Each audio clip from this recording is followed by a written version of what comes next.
Hello, welcome to Rani's kitchen.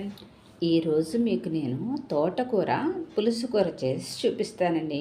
ఇంతకుముందు మీకు నేను తోటకూర ఫ్రై చూపించాను. ఇప్పుడు నేను తోటకూర పులుసు కూర చూపిస్తున్నాను. తోటకూర మనకి హెల్త్కి చాలా మంచిదండి. ఐరన్ కంటెంట్ ఉంటుంది, కళ్ళకి కూడా చాలా మంచిది. నేను ఎక్కువగా ఆకుకూరలు వాడుతూ ఉంటానండి, రకరకాలు చేస్తూ ఉంటాను. అలాంటిది వాళ్ళ మీకు నేను పులుసు కూర చేసి చూపిస్తున్నాను. దీనికోసం నేను 2 కట్టలు తోటకూర తీసుకున్నానండి. వాటిని ఇలా సన్నగా కట్ చేసి శుభ్రంగా కడిగేసి పెట్టుకున్నాను నేను. ఇప్పుడు దీంట్లోకి నేను ఒక పెద్ద ఉల్లిపాయ ఇలా సన్నగా కట్ చేసి పెట్టుకున్నానండి. ఈ మాత్రం చింతపండు నీళ్ళలో నానబెట్టుకున్నాను. కొంచెం కచ్చాపచ్చాగా దంచుకున్న వెల్లుల్లిపాయలు, కాసిన పచ్చిమిర్చి, ఇంతేనండి. పోపుకి కొంచెం ఆవాలు, జీలకర్ర, ఇంగువ, ఎండుమిర్చి. ఇప్పుడు తోటకూర పులుసు కూర ఎలా చేయాలో చూపిస్తాను మీకు. స్టవ్ వెలిగించి కుక్కర్లో చేసేస్తున్నానండి. ఆయిల్ వేసాను. కొంచెం ఆయిల్ వేడెక్కిన తర్వాత ఇంగువ వేద్దామండి. కొద్దిగా ఇంగువ వేసుకుందాం.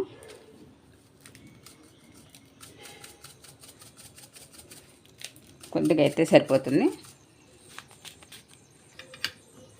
ఇప్పుడు ఇంగువ కొంచెం వేడైన తర్వాత ముందు కచ్చాబచ్చాగా దంచుకున్న వెల్లుల్లిపాయలు వేయాలండి. అవి కొంచెం వేగాలి. వెల్లుల్లిపాయలు వేగాయండి. ఇప్పుడు మినప్పప్పు, ఆవాలు, జీలకర్ర, ఎండుమిర్చి, అలాగే పచ్చిమిర్చి, ఇవి దోరగా వేగనిద్దాం.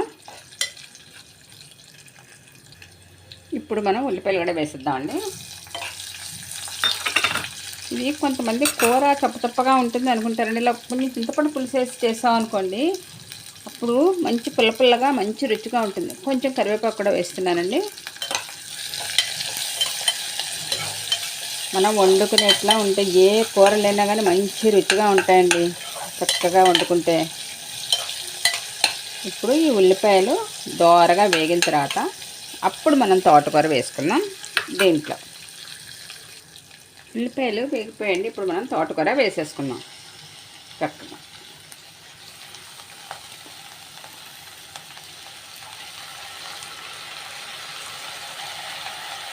ఈ తోటకూర వేసేసుకున్న తర్వాత కొంచెం ఉప్పు, పసుపు,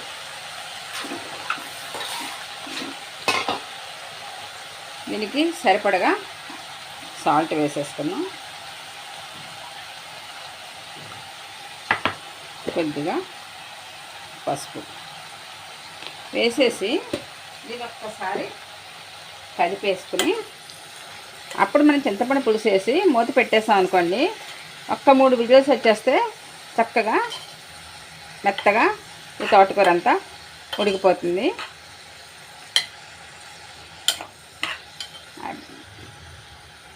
ఒక్క నిమిషం వేగిన తర్వాత మనం చింతపండు పులుసు వేసేద్దాం. దీంట్లో తోటకూర కొంచెం మగ్గిందండి. ఇప్పుడు మనం దీనికి సరిపడగా చింతపండు పులుసు వేసేద్దాం. వేసేసి కొంచెం వాటర్, ఇంకొక కప్పు వాటర్ పోసేసి మూత పెట్టేద్దాం. మూత పెట్టేసి విజిల్ పెట్టేస్తే 3 విజిల్స్ వచ్చేస్తే మనకి తోటకూర చక్కగా ఉడికిపోతుందండి. అంతే, చాలా. ఇదిగోనండి, తోటకూర పులుసు కూర రెడీ అయిపోయింది. చూసారా, చక్కగా మంచి స్మెల్ వస్తుందండి. ఇది రెడీ అయిపోయింది. ఇప్పుడు మనం స్టవ్ ఆఫ్ చేసేసుకుని దీన్ని బౌల్లోకి తీసేసుకుందాం. ఇదండి చక్కటి తోటకూర పులుసు కూర రెడీ అయిపోయిందండి. దీనికి కాంబినేషన్గా కందిపొడి కానీ లేకపోతే ఆవకాయ కూడా కలుపుకొని కానీ ఇది నంచుకొని తింటే భలే ఉంటుందండి. ఉత్తి అన్నంలో కూడా వేడి అన్నంలో కూడా కొంచెం నెయ్యి వేసుకుని ఇది కలుపుకు తిన్నారంటే మంచి రుచిగా ఉంటుందండి. తోటకూర కూడా మన ఆరోగ్యానికి మంచిది. అలాగే పులుపు, ఉప్పు, కారం అన్నీ కూడా మనకి చక్కగా నోటికి తగులుతూ ఉండాలండి. ఎప్పుడో చప్పడ కూరలే కాకుండా ఇలా పులుసులు కూడా చాలా బాగుంటుంది. మీరు కూడా ఒకసారి ట్రై చేయండి.